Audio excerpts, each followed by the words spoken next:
Have you ever heard of an animated film that took 9 years to make, featured the voices of Debbie Harry, Iggy Pop, Lou Reed, and Cheap Trick, and still virtually no one saw it? That is the opening wound of Rock and Rule, a film so buried, so thoroughly erased from public consciousness that entire generations of animation enthusiasts grew up completely unaware it existed.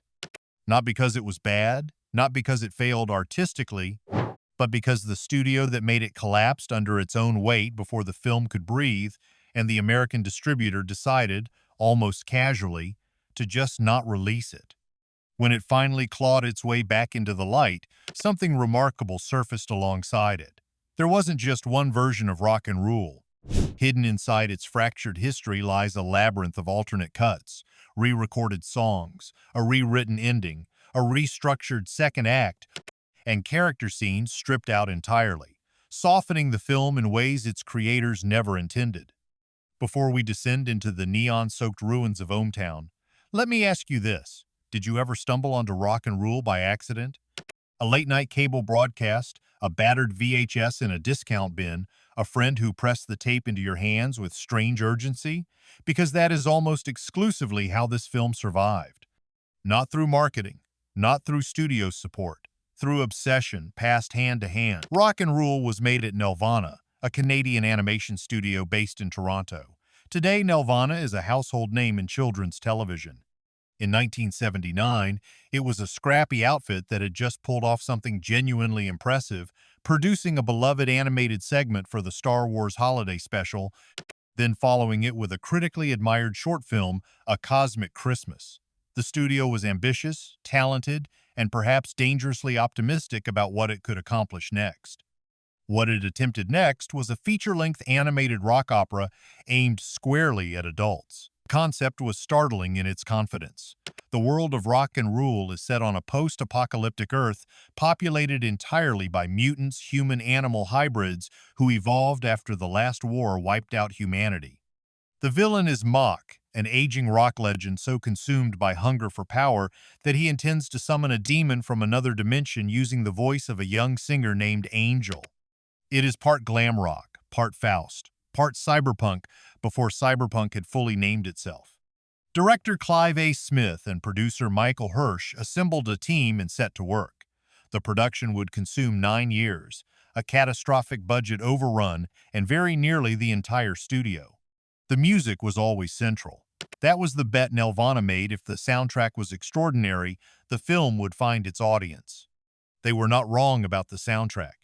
Mach's songs were performed by Lou Reed, who brought exactly the kind of corroded glamour the character demanded. The hero's band was voiced and performed by members of Cheap Trick. Debbie Harry, then at the height of her Blondie fame, voiced and sang for Angel. Iggy Pop contributed the demonic summoning sequence, a moment of genuine musical menace that remains one of the most unsettling things ever placed inside an animated film. There is a recording session story attached to Pop's involvement that says everything about how this production operated. He was brought in to voice the demon summoned by Mach's ritual. The sound they needed was not quite singing and not quite screaming. Pop delivered something that disturbed the engineers in the room. Not theatrically, genuinely. It went into the film almost unaltered. But here is where the music became a trap, in an echo that will feel familiar to anyone who knows the heavy metal story. The music rights were a labyrinth. Different songs were controlled by different labels. The clearances negotiated for the Canadian release did not automatically extend to the American market.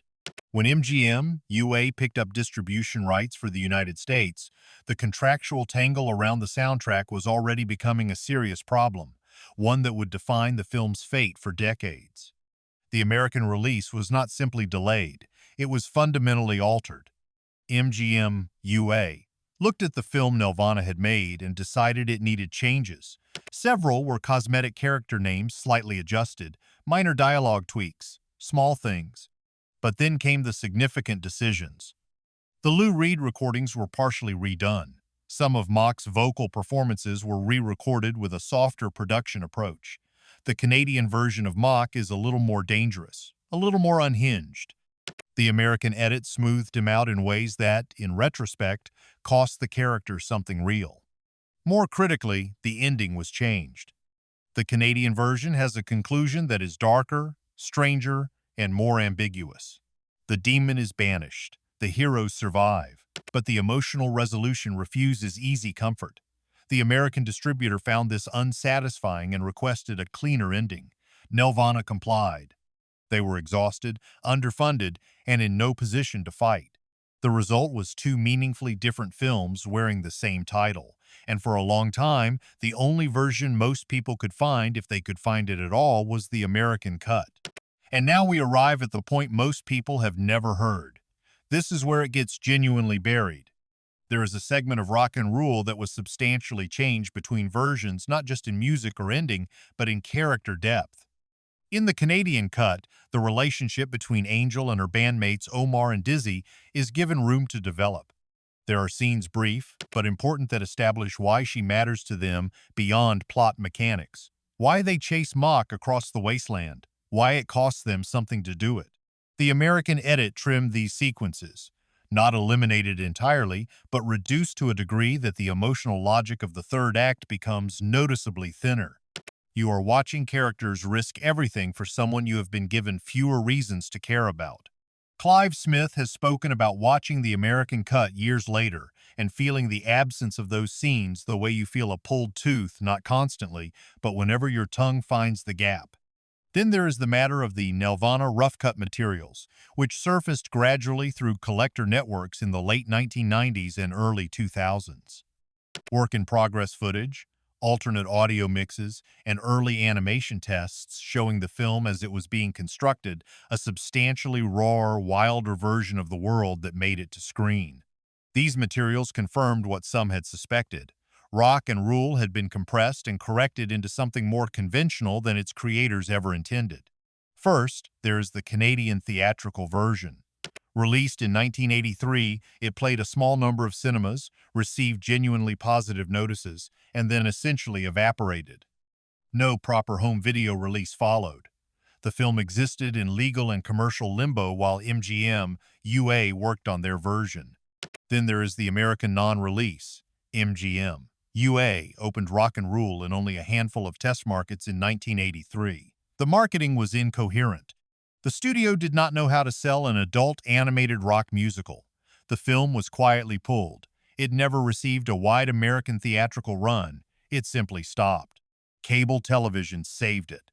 HBO and other channels broadcast Rock and Rule through the mid-1980s, and that is how it found its audience, the same accidental rescue that heavy metal experienced a few years earlier. Fans taped it off the air. Copies circulated. The film refused to die.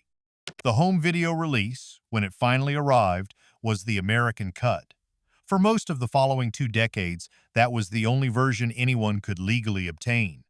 Nelvana's financial situation after Rock and Rule was dire. The 9-year production had consumed enormous resources, and the film's commercial failure was a significant blow. The studio survived by pivoting decisively toward children's television, a decision that saved it but represented a permanent departure from the adult animation ambition that produced this film. Michael Hirsch has reflected on the experience with a combination of pride and what can only be described as survivor's exhaustion. They made something genuinely original. The industry had no framework for it. The infrastructure to support adult animated features outside of Disney's family model simply did not exist in North America in 1983, and Rock and Rule paid the price for arriving before the audience had been given permission to expect something like it. The character design for Mock drew on a composite of real rock figures, Mick Jagger's physicality, David Bowie's theatricality, a trace of early Alice Cooper menace. The animators were working at a moment when glam rock was curdling into something harder, and Mock absorbs all of that cultural anxiety about rock stardom as corruption. The demon summoning sequence remains the most technically ambitious thing Nelvana ever produced. The dimensional rift animation, the creature design, Iggy Pop's vocal performance layered against the visuals, it was the sequence the entire film had been building toward, and it disturbed exactly as intended. And the film's central theme, that artistic talent can be weaponized, that the voice which could save everything can equally be the instrument of destruction, was not accidental.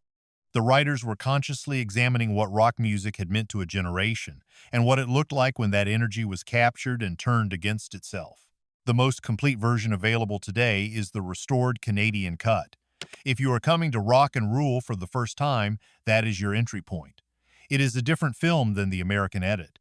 Not a little different. Structurally, emotionally different in ways that matter. The 2016 Blu-ray release, assembled with significant involvement from collectors and archivists who had spent years tracking down materials, finally brought the Canadian cut into a form that did the film justice. Decades late, but there. The production model Nelvana pioneered building an adult animated feature around an original rock soundtrack, treating the music as a co-equal creative element rather than an afterthought, has echoes across decades of ambitious animation. And Mach himself, the decaying rock god attempting to tear open a dimensional rift for reasons that are never entirely rational, remains one of the great underappreciated animated villains. He deserved a wider audience. He still does. A Canadian film born from genuine artistic ambition, strangled by contractual nightmares, rescued by cable television and collector obsession, and finally restored to something approaching its intended form. Rock and Rule is the animated film that refuses to stay lost, no matter how many times the industry tries to misplace it. If you found something new today, hit like and subscribe so you never miss a story from the darker corners of cinema history. Which film should we uncover next? Tell us in the comments.